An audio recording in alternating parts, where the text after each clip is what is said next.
I think we're ready. Let me make sure I'm on. Knock on the window. Kick this puppy. There you go. Okay, we're good. We will call the Grand Traverse County Resource and Management Administration Committee meeting of Wednesday, December 9th, 2015 to order. Wanted to take a moment to recognize the loss of Kalkaska County Sheriff Duvall, who we lost much too young last week, and let our neighbors there in Kalkaska know that we are thinking of them here in Grand Traverse County. And all please rise for the pledge. I pledge allegiance to the flag of the United States of America and to the republic for which it stands, one nation, under God, indivisible, with liberty and justice for all. Roll call, please. Wheelock. Yes, ma'am. Max Bauer. Here. Lathrop. Yes. Johnson. Present. Crawford. Here. Klaus. Here. Kropa. Here. Okay, we do have a slight change to our minutes. Commissioner Crawford's name was spelled wrong. That's been corrected by Sarah and has been corrected on the web. Other than that, is there any discussion on the minutes at all? They will stand approved. First public comment, please. Sarah. Any person shall be permitted to address a meeting of the Board of Commissioners which is required to be open to the public under the provision of the Michigan Open Meetings Act. Public comment shall be carried out in accordance with the following board rules and procedures. Any person wishing to address the board shall state his or her name and address. No person shall be allowed to speak more than once on the same matter, excluding time needed to answer commissioners' questions, if any. The chairperson shall control the amount of time each person shall be allowed to speak, which shall not exceed 3 minutes. The chairperson may, at his or her discretion, extend the amount of time any person is allowed to speak. Public comment will be solicited during the 2 public comment periods noted in Rule 5.4 Orders of Business.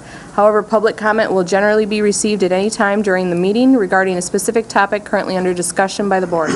Members of the public wishing to comment should raise their hand or pass a note to the clerk in order to be recognized and shall not address the board until called upon by the chairperson. Okay, that being heard, is there anyone for public comment? Mr. Deturi. Oh, Bob, did you raise your hand? Yes. Okay, well, we'll have you come first.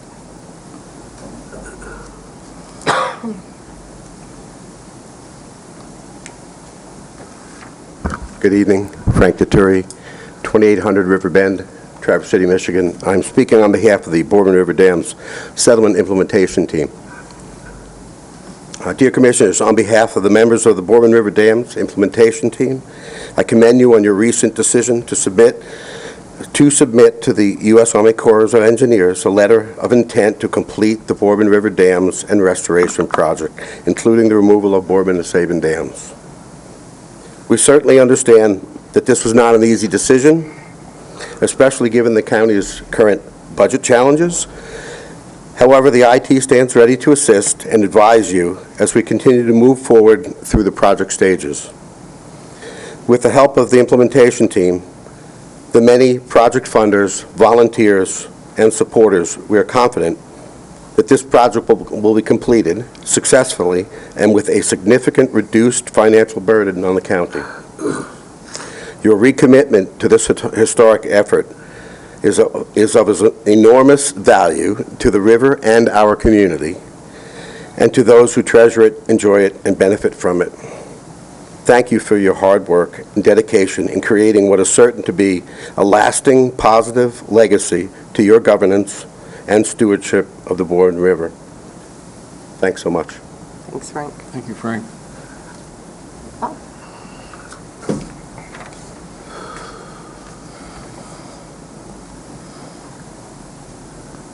Bob Cooney, Grand Traverse County Prosecuting Attorney.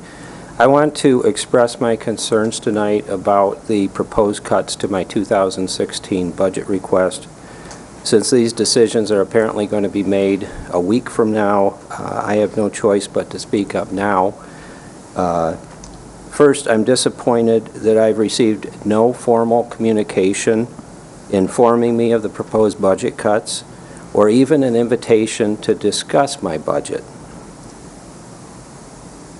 I wouldn't know about the cuts except that the sheriff showed me a document that showed a $146,000 cut to my budget that had been prepared by finance. That was last week, and reading about it in the Sunday paper. Since I'm forced to rely on newspaper accounts about the proposed cuts, I was particularly bothered by comments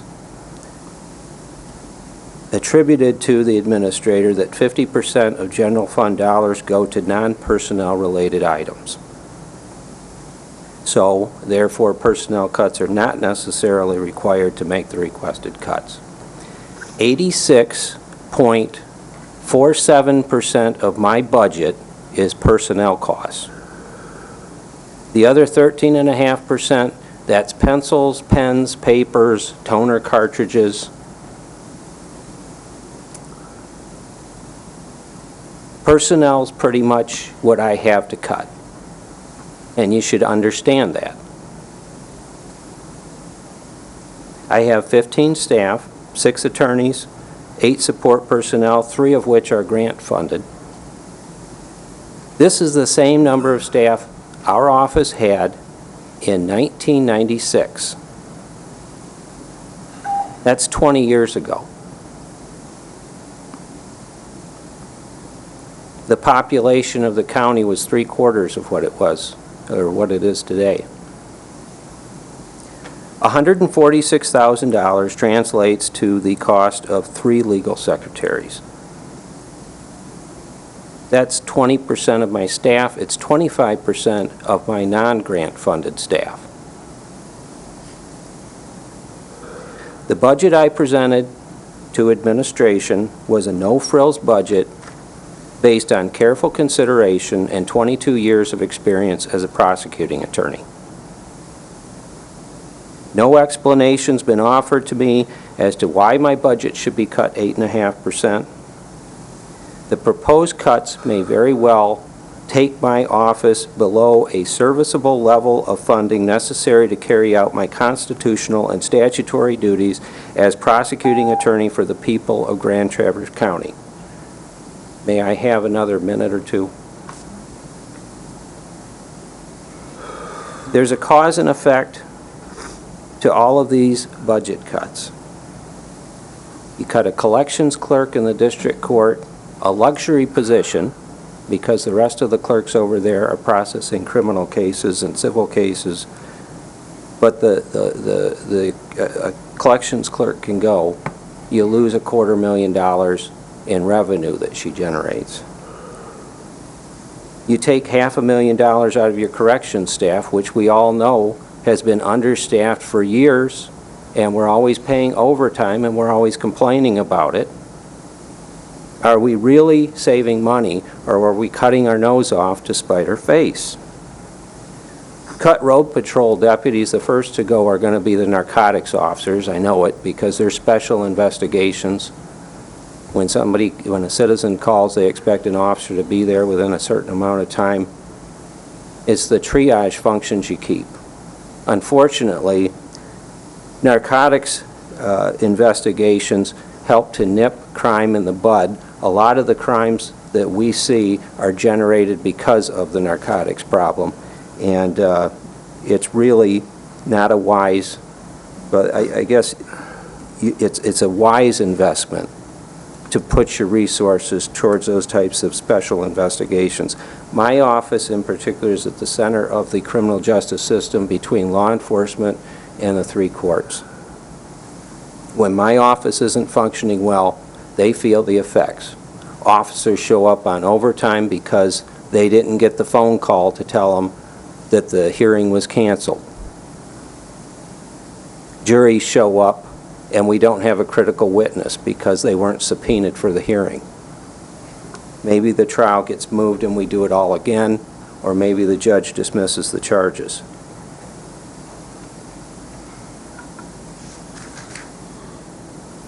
And most importantly, our complex investigations, including those serious drug conspiracy cases, are going to go unprosecuted because we just don't have the resources. We all want to work together towards solutions that actually solve the problem and not make it worse. I want to be part of the solution, not the problem. But I can't help if I'm not even included in the conversation?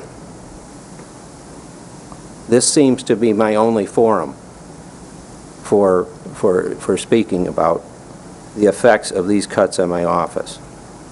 This board has praised my stewardship of my office for a number of times over the years, and I pride myself in providing a service that's both high in quality and high in value to the taxpayers of this county.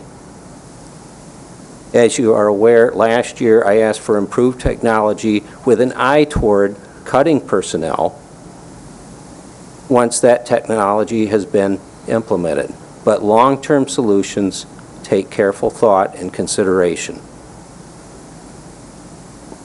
Finally, at your strategic planning session, you set priorities, and you put law enforcement, and in particular the narcotics epidemic, at near the top of your list.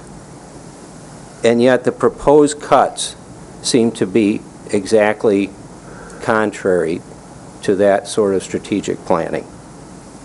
I can't cut 25% of my non-grant funded positions.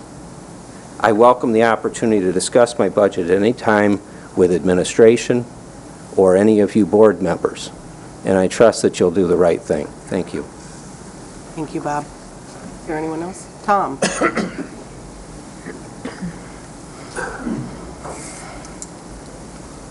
Good evening, Tom Bensley, Grand Traverse County Sheriff. Tomorrow you will probably read in the newspaper an article talking about cash reserves on the table for the Grand Traverse budget. I would like to address the board and expound on some comments that I made in letters that somehow made it to the newspaper. These are just paraphrasing some comments that I sent in letter form to Chairman Max Bauer. I said, as you are aware, we have received the county's proposed balanced budget for fiscal year 2016.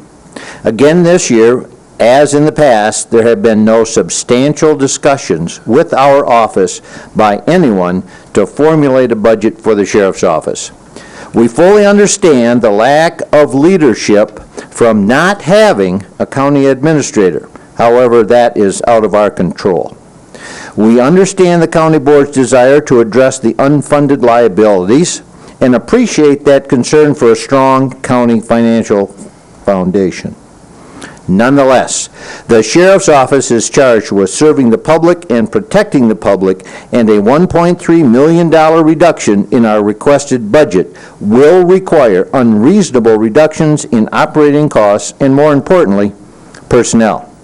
Obviously, we are prepared to look at our operating costs and reduce them where possible. However, the overriding factor is that 82 to 84% of our budget is in personnel costs, and when cuts are required of the magnitude which has been posed by the county administrator, we stand to lose personnel and reduce services. The Grand Traverse County Board of Commissioners has long stated that public safety is a priority in Grand Traverse County. And additionally, the mission statement of the county is that, quote, Grand Traverse County provides mandated and necessary services that ensure safety and add value to our community. We are a mandated service, and we do provide safety. However, the process to arrive at the 2016 balanced budget is completely contrary to those comments. With the 8.58% reduction across the board for all departments in the county, it's clear that the sheriff's office, law enforcement, and safety for citizens in Grand Traverse County is no more important than any other department. Although this may be a fair way for all departments to share in reducing the 2016 budget, as new County Administrator Tom Menzel has stated, it surely was not very difficult and did not take much time and effort to prepare. May I have one more minute? Finally, we feel there is enough time available between now and the end of the year to address our concerns with the County Administrator and the Finance Director and look at any adjustments in our budget to be fiscally responsible and still be able to provide for the safety and security not only to the residents, tourists, and visitors in Grand Traverse County, but also to the efficient and safe operation of the county jail. Thank you. Thank you, Tom. Anyone else?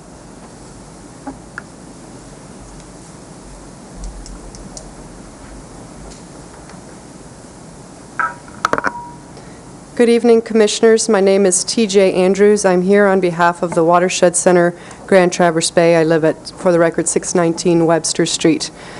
I'm here to talk briefly about the Soil Erosion and Sedimentation Control Ordinance, which is on your agenda for this evening. Unfortunately, I have a conflicting meeting in Leelanau County, so I'm not sure I will be here when you get to that item on the agenda, so I wanted to address my concerns to you at this point.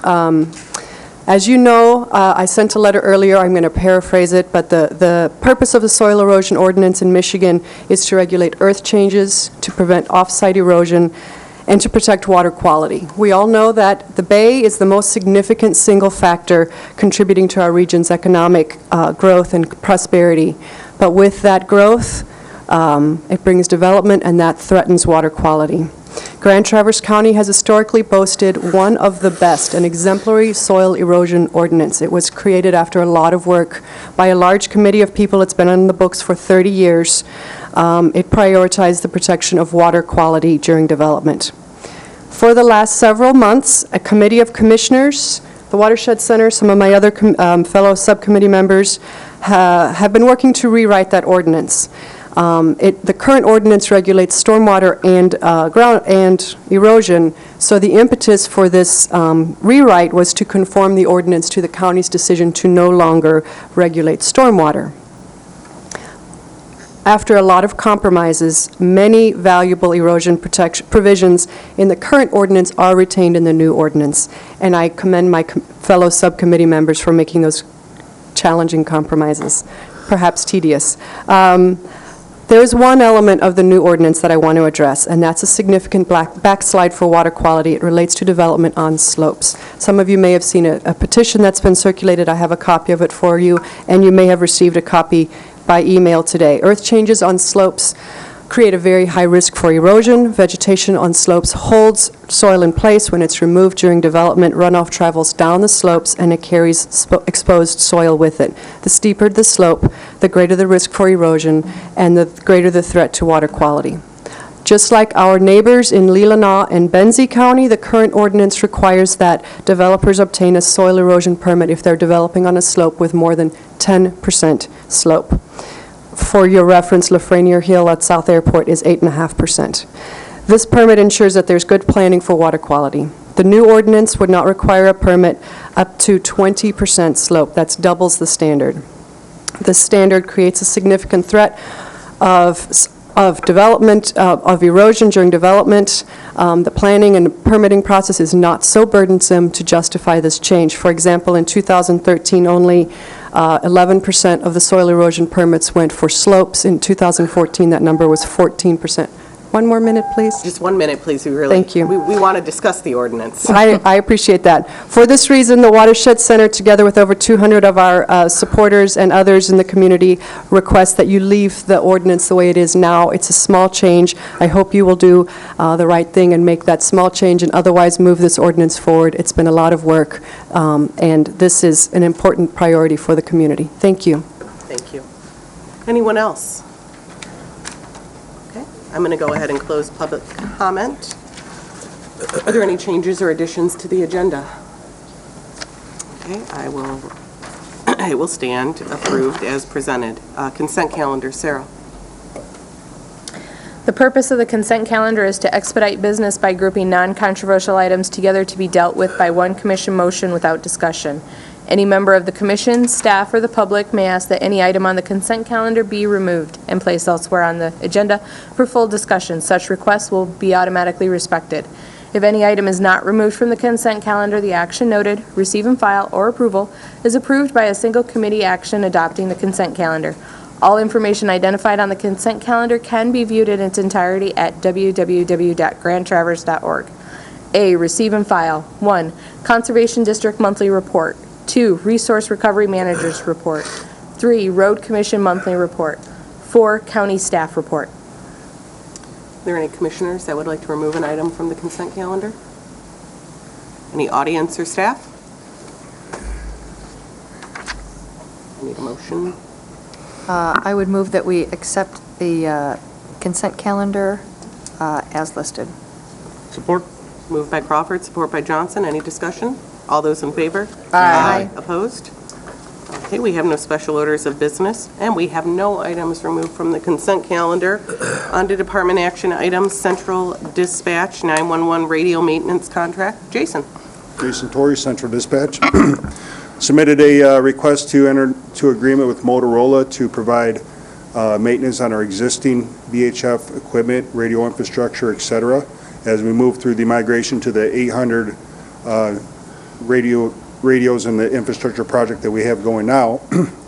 We anticipate that we'll be on board with the new consoles in February and the new subscriber units and portables and mobiles, et cetera, in March or April. So this is a kind of an interim thing for us. That's why we want to do it on a monthly basis. It's a one-year contract, but it does provide the flexibility to cancel that at any time with 30 days notice. Was there any questions for Jason of anyone on the board? Ron? Jason, the rate, the fee for Motorola, is that just an opportunity for us to have them on call? Or does that... It provides for 24/7 on-site response and access to their engineering staff and the resources that they have been able to do. That's what we pay the $500 for. We will pay the hourly fee on top of that. Right. What was the hourly fee with Radio North? I think it was $86 per hour, but we did a contract with them. Right. So the price here is the annual contract price, and we were paying above and beyond that for repairs of certain equipment that wasn't covered under the contract. So Above the 80? above the $14,640 annual fee, Right, at $84 to $86 an hour. right. Because now the fee is $150 and $225. Right. Well, the 911 board feels it's important that we use Motorola going forward, considering that we're transitioning into a full-blown Motorola platform and infrastructure design. A lot of our infrastructure now, a lot of our radio equipment is Motorola brand. And as we make this move, it's important that we have folks that are on site that can work with both the old and the new. Is it typical that you do go into contract with people for maintaining equipment like this? Yes, sir. I'm new to this. I mean, Yep. I just know we spent $3 million roughly with Motorola, and now we're Well, paying as them this $500 a equipment month. becomes obsolete, we're going to take that off of there, so it should reduce in cost over the next couple months even. The new radio infrastructure and equipment does come with a warranty of its own, that once that kicks in, this contract will be pretty much obsolete. And we won't be paying the monthly rate then? The Well, $500? as we decommission the current VHF system, piece by piece, we will remove that from this contract. So the cost to maintain the old infrastructure will reduce itself, and the new stuff will be on a warranty. It does say in here also that a rate of $150 an hour during business hours, 8 to 5. 8 to 5. Yes, Okay. sir. Not Monday through 911 Friday. business hours. I'm okay with this myself because I've been dealing with the current radio infrastructure for a number of years. It gives me the ability to triage it before we actually call them out and start assessing the hourly fee. I think we can handle a lot of it in-house. Thank you. Any other questions for Jason at all? I'll make a motion. Okay. I would move to enter into a one-year service agreement with Motorola Solutions at a monthly cost of $492.31 to provide on-site infrastructure, repair, and local dispatch services of existing radio system. I'll second. Okay, moved by Max Barr, support by Lathrop. Any further It discussion? is my understanding that as this equipment is phased out, we can terminate that contract with 30 days' notice. Is that the way I Terminate read the it? whole contract in 30 days, and we can piecemeal the pieces as they become obsolete one by one and take them off of there. So we'll reduce our costs. We're not committing $500 a month for the entire year, because as this new equipment's in place, it'll all go away. Right. Thank you. And with the At some point, if you choose, you could get it serviced by someone else as well. Or We always have that option. I would recommend against it only because the Telrad folks, the folks that are in town here, are the only certified warranty and repair center for the Motorola brand equipment. They're really the only ones that have the credentials to do the work. And they're going to be carrying us through the warranty period as well. Any other discussion? All those in favor? Aye. Opposed? Okay, thanks, Jason. Thank you. Were we doing tower work on the roof this morning? Yeah, we're doing some work there. I know they had their step ladders in all the doorways this morning when I came in. They're putting in the new point-to-point for the dedicated link to the backbone of the system. We are on to Administration and Finance, the landfill surcharge for 2016. Christine, are you taking that on, or? Yes, I certainly will. As you all know, the tipping fee is, you can call it a fee, you can call it a tax. All of the Grand Traverse County residents pay it. We have almost $500,000 in the fund balance, and I think it is time to give the taxpayer a break. And I appreciate the information that Dean has provided, and I would move to reduce the landfill surcharge for 2016 from the $2, which is what it presently is, to $1.50. Do we have support? I'll second it. Okay, moved by Maxbauer, support by Lathrop. Discussion? Sonny? The landfill surcharge has been in place in Grand Traverse County for approximately 20 years. In that 20 years, I have never once supported the landfill surcharge, both when I was at the township and since I've been at the county. I believe it is an unfair tax. 70% of our solid waste comes from our businesses, commercial and industrial, and this revenue all goes to them. The bottom line is the average household produces about a ton of waste in a year, so they pay $1.50 under this proposal. But for our commercial and our industrial people who produce all the rest of the waste, they're paying a very significant amount more than that.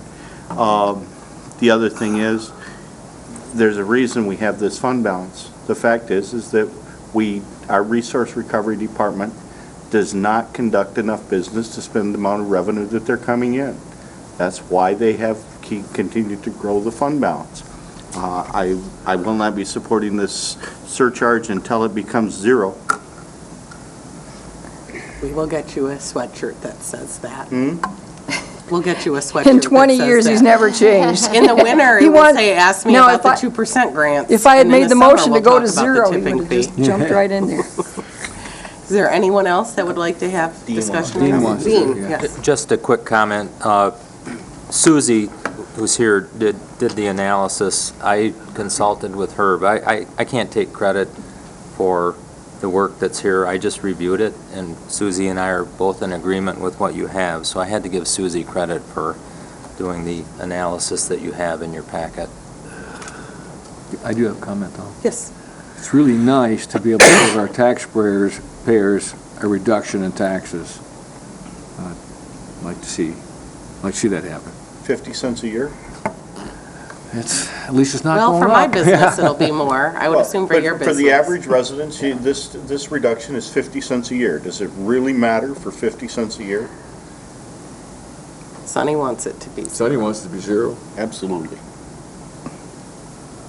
I'm sure Ron would like it to be zero. I'm sure you guys pay a significant amount of We're that. working towards We pay that, enough. just one hop at a time. It is a small step for those of us small business owners in the county. But you're right. I mean, Sonny's absolutely right. There's room Sonny's for ahead of us. improvement. I doubt that I'll see a noticeable difference in any of our bills, but I'm pretty sure American Waste and Waste Management are not going to reduce my tipping fee very much when you reduce the surcharge by 50 cents a year, or 50 cents a ton. Do we have any more discussion? I want it noted that this is an enterprise fund and none of the revenue can go to the general fund. So, because I know that everyone is aware that the general fund is stressed right now, we cannot by law, use this money for anything other than what it is used for. Thank you. Any other discussion? Okay. I'm just going to ask for a roll call because I know it's not going to be unanimous, so. Max Bauer, Yes. Lathrop, Yeah. Johnson, Yes. Crawford, Yes. Klaus, Yes. Wheelock, No. Coropa. Yep. Okay. Motion passes. All right. You're nothing, you're Yeah. not Think I'm consistent, Sonny. surprised? No. I'm going to spend that 50 cents, son, and I'm going to think of you when I buy a half a can of Diet Pepsi. Okay, on to the Deputy Administrator update. Mr. Menzel.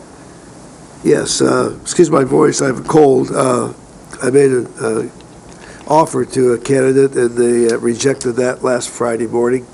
And I have an interview with another candidate this Friday at 1 o'clock, so we're still moving forward. Are there any questions at all regarding that? Okay. We're going to move on to unfinished business A, which is the soil erosion and sedimentation control ordinance. We are going to introduce the topic, and then if anyone would like to make public comment, we'll certainly bring anybody up before the commissioners vote on anything, but we'll start with commissioner comment on it. And I'm going to ask Bob to begin the discussion. The board appointed a committee to take a look at the stormwater ordinance, primarily the soil erosion and stormwater control ordinance, primarily to take the stormwater control provisions out of that ordinance.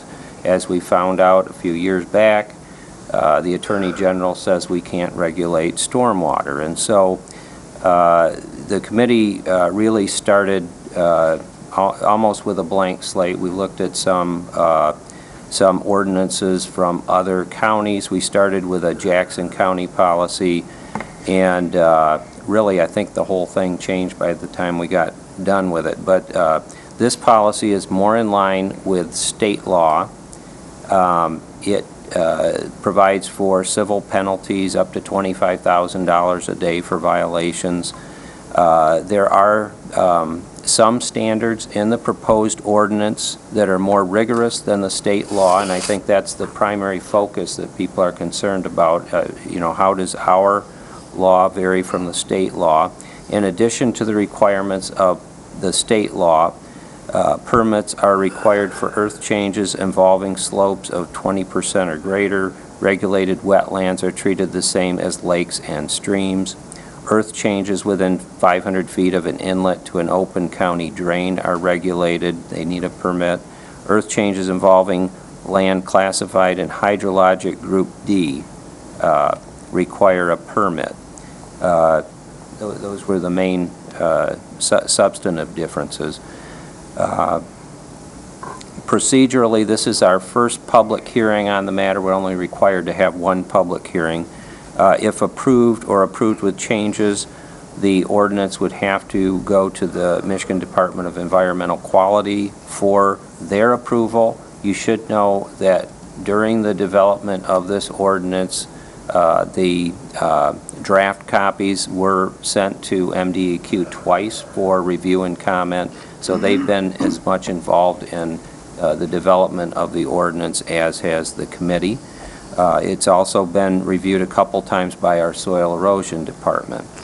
If approved by MDEQ, the ordinance would be signed by the chair at that time if this board approves. And the ordinance would become effective when it is published. If you are going to approve it, I would advise in the final paragraph, Article 12, Section 3, we add after the word effective, when approved by MDEQ. And the reason for that is because otherwise our current soil erosion ordinance would become ineffective as soon as you approve it, and that the new ordinance can't go into effect until MDEQ gives their approval and we publish. So that's my summary, and I'd be willing to answer any questions if you have those. Commissioners. I'll make the motion that we accept the new soil erosion ordinance with the codicil that Bob just said. That's my motion. I'll support. Okay, moved by Lathrop, support by Max Bauer. Discussion. Max Bauer. I would like to thank the volunteers, the committee members that took many, many hours and many days and many spirited discussions to get this ordinance put together. I can honestly say that I don't think anybody left the room happy, and my role was primarily to run the meeting. When everybody in the room leaves and nobody gets exactly what they want, compromise certainly came into play, and I think it's a good ordinance. Sonny. No, I think it's a very good document, and I do recognize all of the people that spent a lot of time making this happen, because it is a major undertaking. I've been involved a couple times before. I do have concerns with the one item, and the lady mentioned it earlier, the 20% slope. The 20% slope is a huge bank that is going to be an engineering, or is going to be unless I'm looking at them Rockwood, I'm thinking the 20%. It's not 20 degrees, it's 20%. Remember that. 20% is 11 degrees. 20% is 11. Maybe I've got it backwards Yeah. then. Okay, all right. Because we were at 10% before, correct? Correct. Which required a lot of red tape and intervention on the part of very small jobs by our local businesses and homeowners. And Ron will be happy to tell you he wanted 30%. So I think, and the watershed wanted 10%, so I think 20% represents a really nice compromise. I was thinking of degrees, not percentages. It's not, well, the reason I wanted to say that is, not having a background in this, I too thought of it as 20 degrees. It's not. It is the difference between that and that, which is a much different thing. And Mr. Broad spoke at the MTA luncheon last week, and I appreciated his ability as an engineer to speak to us non-engineers. And it was when you spoke that I first understood it. It's 5 to 1. So for every 5 feet, you drop down 1 foot. And then if you were to connect that together, there you get your slope. And that really made it a lot clearer for me. And of course, as required, there's a 5% grade for all homes anyways to stop water from running into a home. So just to give it. When I was reading it, I was thinking of percent or degrees, not percentage. Me too. Dan? One of the things that I think is important to realize is that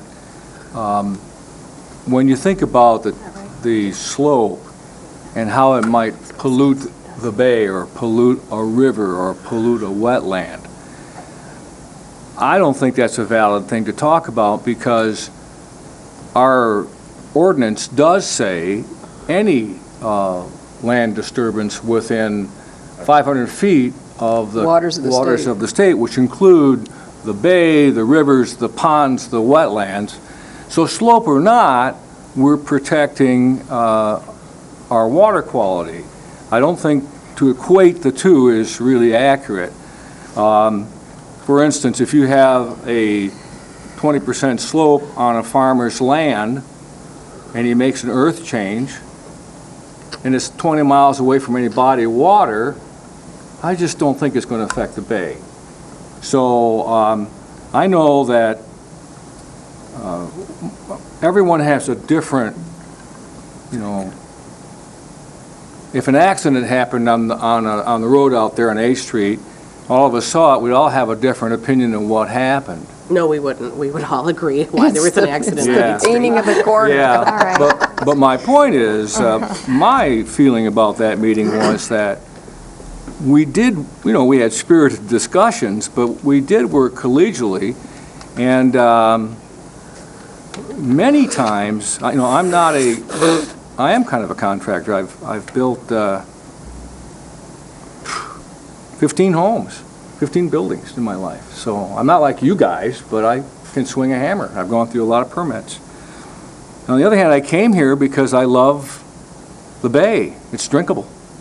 So There are times when I spiritedly, as you know, wanted to be more strict. And there are times when I spiritedly wanted to protect the people that have to make a living building our homes and buildings. So I think it was in fact, even once, we had this was a very good committee in that it didn't exclude the public. We had one person that I like, and I think he's real smart, was pretty much the guy that changed the deal on the about clay soils. So we even took public comment and changed that, in favor of what the environmental type person wanted. So I think we did a good job, and I'm proud of it, and I want to thank everyone that worked on it. TJ put an immense amount of work into it, and one of our unsung heroes is Bob, who actually simply had to, I thought we could take the Jackson County, take off the name and put on ours, and that'd work. Well, it turns out he had to rewrite the whole thing, so I'm very thankful for that. Ron? It was, there was a lot of spirited discussion, I will say that. And the bottom line is, even if there's no permit needed, you still have to protect your neighbor's property, regardless. I mean, you can't go out there and just have disregard for your neighbor's property. It's gonna happen. So, with or without a permit, that's still the bottom line. In fact, if they do break the law and get their dirt on someone else's property, then they have to have a permit, and they have to do remediation. So Right, and it's, yeah. and twice the permit fee, but, I mean, but regardless, it doesn't take the responsibility off of the landowner. Yeah. So it's, Anyone else? Okay, well, I will allow for public comment. I know there's somebody in the very back of the room that probably wants to speak. Knew you were talking about him. And a minute ago. Come on. Wait a minute, for the record, Nick Agostinelli just chose not to speak. We need to acknowledge that. Anyone else at all? Any comments? Okay, well, we do want to thank those. Both Nicks are in the audience, and thank you, and Miss Andrews as well. And I'm not sure if we have anyone else since I can't see, but as well as Bob and Ron and Christine and Dan served. Clyde Johnson served as well. And I believe I thanked everybody. And this has been going on since really last year, the discussion began, and then, of course, the committee was formed at the beginning of the year. So we do appreciate that. And I think that is probably it, if there's no further discussion. We have a motion on the floor. All those in favor, say aye. Aye. Opposed? Okay. Thank you. On to social media policy, and that's to Bob. Yes, the board asked for a social media policy a couple months back. No, I think it was last month. Yeah. And anyway, the model, or the policy that you see presented to you tonight is actually a model policy from our insurance carrier, MMRMA. It was developed taking into account National Labor Relations Board cases and the Fair Labor Act standards, considerations of the whistleblower law and things like that. It encourages respectful posting, however, language is qualified so that discipline is only available for violations that are outside of First Amendment protections, and I know that was a concern of one of the commissioners a couple weeks ago. For example, there's language in there, any of your conduct that adversely affects your job performance or the performance of fellow coworkers or otherwise adversely affects members of the public, contractors, people who work on behalf of Grand Traverse County or Grand Traverse County's legitimate business interests may result in disciplinary action up to and including termination. So even though it asks for respectful comment, obviously just because you become a county employee, you don't lose your First Amendment rights to speak, express your opinion about your government, even if it's not respectful. But in order to qualify for disciplinary action, it has to meet these types of standards, or it has to be discriminatory, harassment, threats of violence, or similar inappropriate, unlawful conduct or conduct that could result in civil liability for the county. Or it might involve proprietary information, confidential information, or copyright or trademark or trade secret infringement. So I think it's important to understand that my concern about this policy, and I had this concern about the last time the board reviewed the policy, is that a similar policy, was that it might be enforced improperly by supervisors because you have to have some understanding of the First Amendment. I think we all have some understanding of the First Amendment, but I've included in there a provision, I think it's in the second section, that any disciplinary action should be run by our office. And I think that's important because if you violate the First Amendment, that could result in a civil rights violation, and there are damages, and worst of all, usually in those cases, are the attorney fees that you rack up on both sides of the case. And so I think for liability purposes, it's important, if you're going to give out discipline, those department heads should be running it by civil counsel before we do that. So that's a summary of the policy, and if you have questions, I'd be happy to answer those. Any questions? Bob, I'm a little confused because I'm sure we passed a social media policy a year and a half ago. No, No. we didn't. We did not. We just reviewed one. The board was presented by a similar social media policy. I expressed some concerns. I know, I think it was Commissioner Maxbauer also expressed concerns about that particular policy. I wasn't necessarily opposed to a social media policy at the time. It was simply, I felt that it was a trap for making bad mistakes, especially by supervisors who may not understand the, all of the ramifications of violating someone's First Amendment rights and distinguishing what's a First Amendment right and what's I not. just remember having the discussion, and shortly after that discussion, there was an issue with an employee at the Health Department, I believe, and there was some disciplinary discussion involved. And I guess I just kind of forgot where we were at in the process. We didn't I do anything. think the board actually voted that policy down. We did. And I don't think it was ever asked to be brought back until just recently, so. Carol and then Christine. It says here, I can't read it. You're on the same section as me, I bet, section 9. Employees should not speak to the media on Grand Traverse County's behalf without contacting the appropriate media department. All media inquiries should be directed to them. Who is the appropriate media department? I think that's a little confusing. Well, we could specify it's Christine Erickson, but then you have to update the policy every time. I think every time that changes, if it changes, and so I left it generic.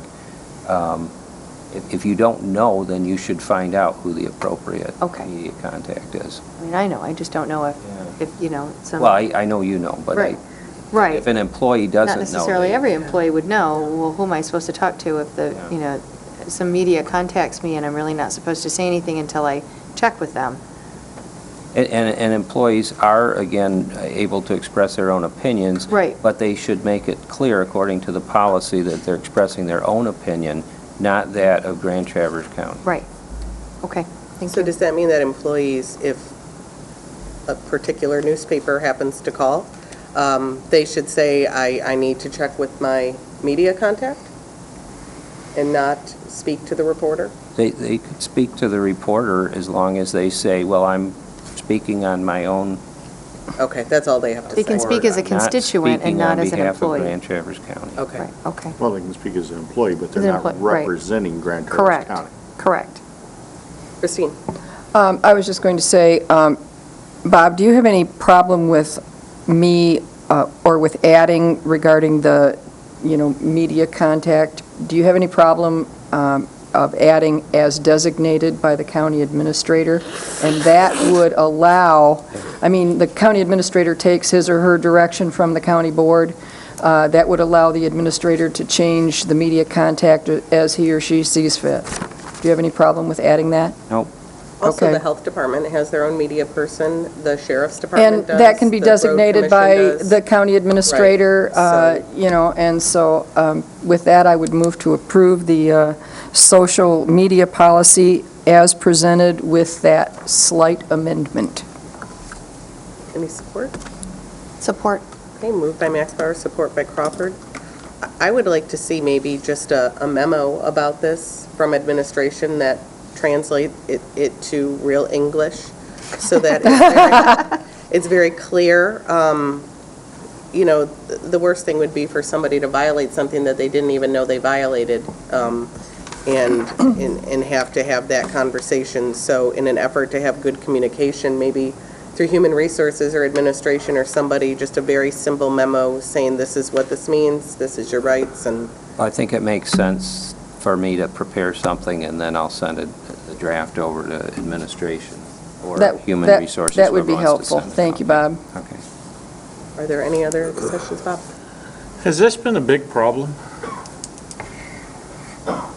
Social media? You're asking me. I don't follow social media myself. I was afraid what he'll read about him. The reason I'm asking is, with all the protections of the First Amendment, exactly, it'd really have to be bad for anything to even really happen, and we would even need this. Could we take action if you didn't have this, I guess? I think that's the reason I think that our office or civil counsel of some sort should review disciplinary action before it's given, because it is a little bit of a trap. I know there was a group of attorneys not too long ago who were discussing how these policies tend to be unenforceable, and I disagree with that, because there are cases out there where... they've used them before. Yeah, but it is a hazard, and I think it needs to be reviewed by an attorney in every case. So- Yeah, like I said, I don't know, I have a hard time with this kind of I thing, think telling it's people what they easy- can say and whatnot, but... I think it's easy when you think of trade secrets or copyright. And that stuff I could say, if they're releasing confidential information online, then you wouldn't even need this anyway, because you'd have other policies in place. But, like I said, I guess I just have a hard time with, we all don't like to see people complain about things, but this does nothing for that or any of them, so. I think it more protects people's individual rights to being harassed consistently, and there have been instances where there's concern of that. Christine? What my goal was with this social media policy was primarily to protect confidential information. I can think of one instance where confidential information was shared and should not have been, and I just think that this kind of tightens that up. I trust Mr. Cooney's judgment implicitly in any disciplinary action, but without a policy, you can't enforce it. Is there any further discussion? I feel more comfortable with this policy because it was put out by our insurance carrier, and obviously they don't want the county getting sued. So if it's okay with MMRMA, I guess it's okay. Yeah, and I guess we do need to make sure that before any disciplinary action, that it obviously goes to the administrator and the council to make sure, that it's not just a First Amendment thing, so. And I'm not taking any position on it. I'm just saying that Yep. legally I've reviewed it, and I think it's probably okay as long as we have an attorney review any disciplinary action. So I guess that would be part of the memo and communicating the appropriate, Action steps. yeah. Any further discussion? All those in favor? Aye. Opposed? Okay. On to board and committee update. Your ad hoc committee did meet today for interviews for several boards, and I will go ahead and read the results and make the motions myself, just in an effort of expediency, I think, here. We interviewed and met with those for the Traverse Area District Library Board, and our committee is going to recommend that we reappoint Tom Kachadurian and Jason Gilman to 4-year terms beginning January 1st, 2016 through December 31st, 2019. I just need a second. Second? Is there any discussion on it? All those in favor? Aye. Opposed?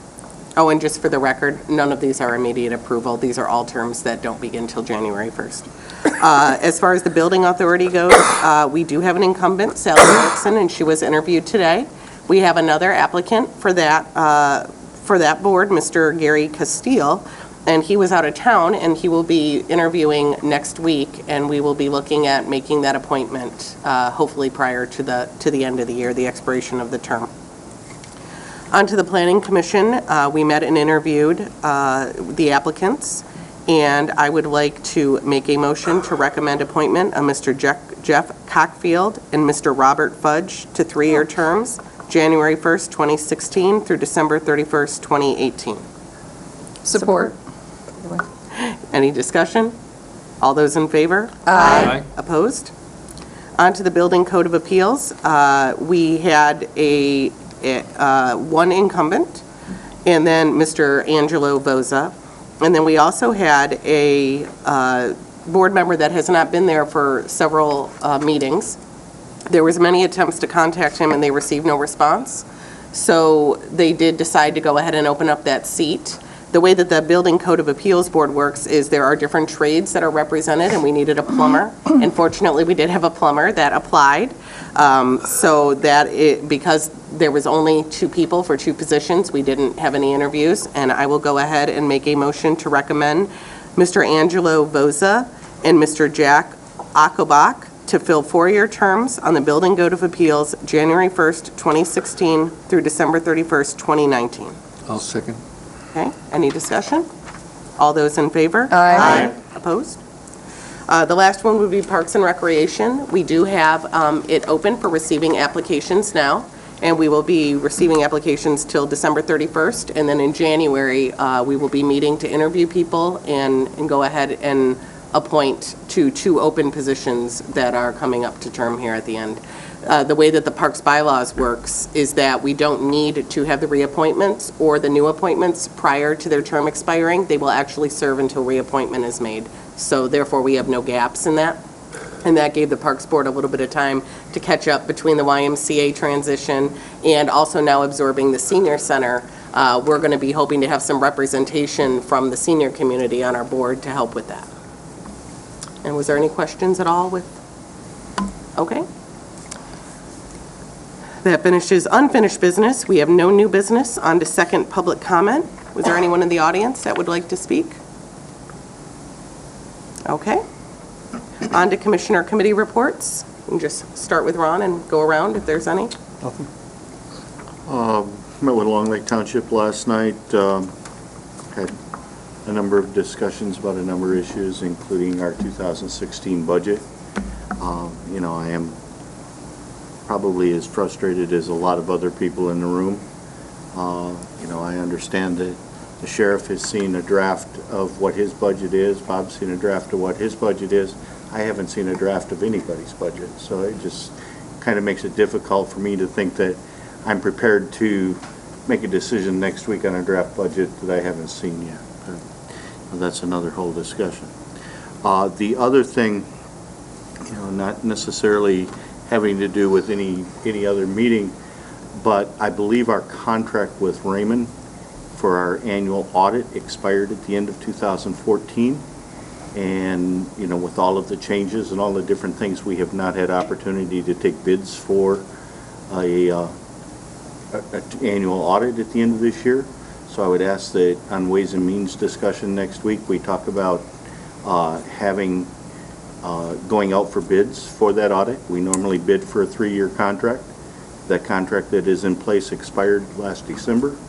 And with all of the things that we've been dealing with through this year for the finance and everything else and the independent analysis, I think it's essential that we take bids for a audit of the 2015 budget year going forward.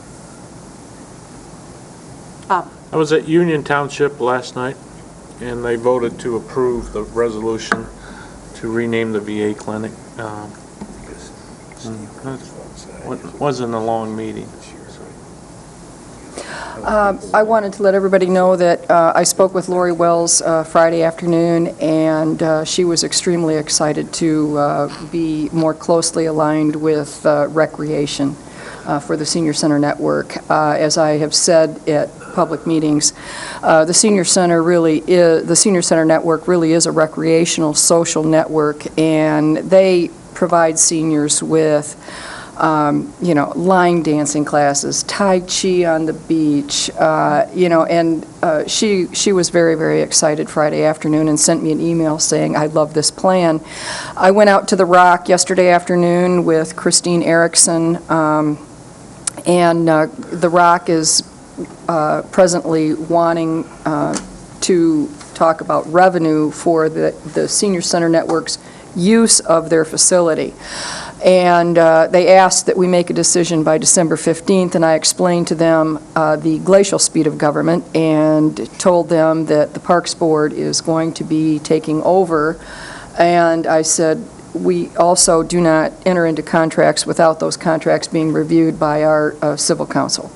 So they understand that they are not going to get an answer by December 15th, and it will in all likelihood go in front of the Parks Board. That's it. Dan? I didn't go to Peninsula Township last night. I couldn't do it, but Lieutenant Colonel Terry Hahn did present the resolution to support Colonel Craw and the Medal of Honor, naming of the new VA clinic, and Peninsula Township passed it as well. Long Lake did too also. Good. And Garfield. I missed that. Cool. I was at Whitewater Township last night, and they expressed grave concerns about, I explained the letter of intent for the dams, that it committed no money at this time. But they have a lot of concerns about asking for the cuts that we're asking for in our departments, and yet paying for removal of the dams. And they were very adamant that that's not good. They were very upset about that. So I told them I would keep them up to date and let them know when updates were coming our way so that they could tune in or they can show up for those things. Because I agree with that wholeheartedly. I happen to have voted no on every single thing that has Yes, to do I with the know you did. dams. I know. I don't I know. believe you ask an employee or a citizen to take a cut in anything and remove Yep. dams that don't need to be removed. I mean, it's logic.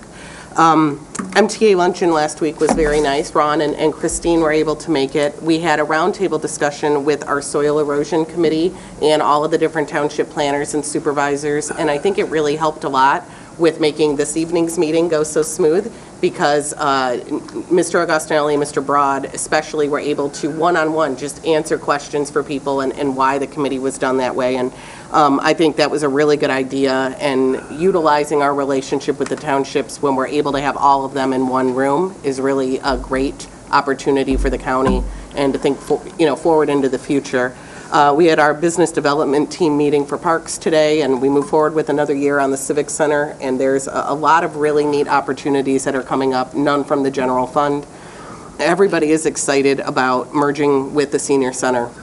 It just opens up so much more opportunities for us at parks. Last night I was at Blair Township and Garfield Township.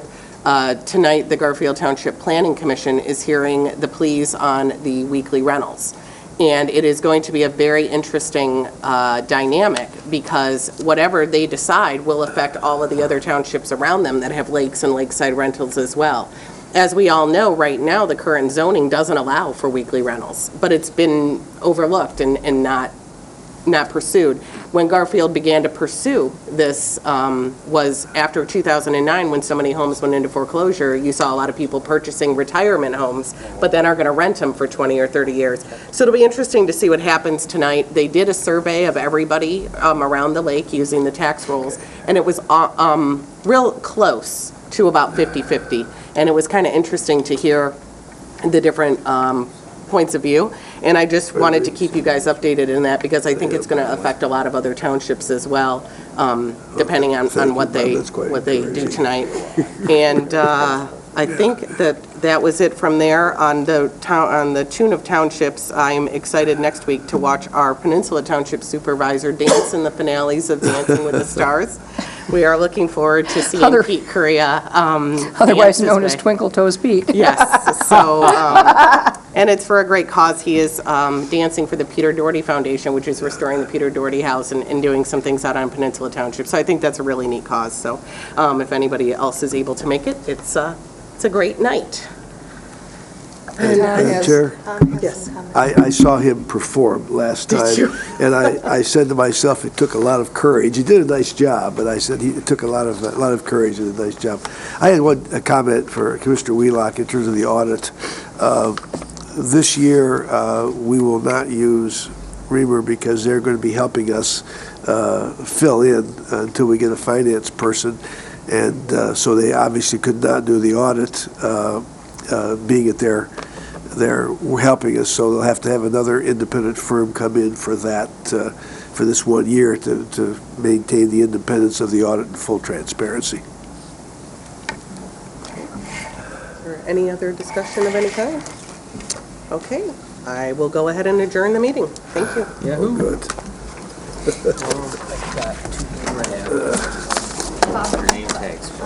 You don't.